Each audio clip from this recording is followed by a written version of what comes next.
মা, এত সুন্দর মাশরুমটার কি বানাবে আজকে? মাশরুমের কেএফসি ফ্রাই করি। হ্যাঁ, চলো এটাই ট্রাই করা যাক।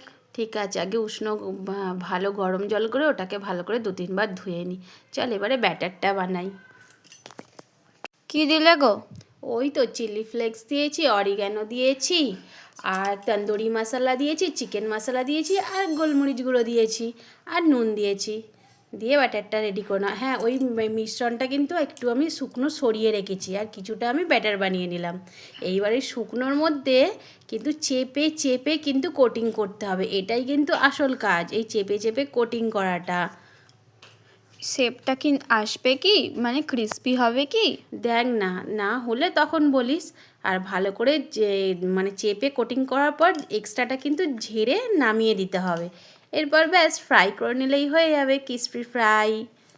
এটা তো দেখতে খুব সুন্দর হয়েছে, যে মনেই হচ্ছে না এটা মাশরুম, মনে তো হচ্ছে যে এটা চিকেনই। হ্যাঁ, আর খেতেও কিন্তু চিকেনের মতোই লাগবে। বন্ধুরা, তোমরাও কিন্তু বাড়িতে ট্রাই করে দেখো, আর আমাকে অবশ্যই জানিও কেমন হয়েছে। এখন কিন্তু বাজারে এই মাশরুমটা অ্যাভেলেবেল আছে, আর দামও কম আছে। আর ভালো লাগলে লাইক, শেয়ার, সাবস্ক্রাইব করবে। ওকে, টাটা।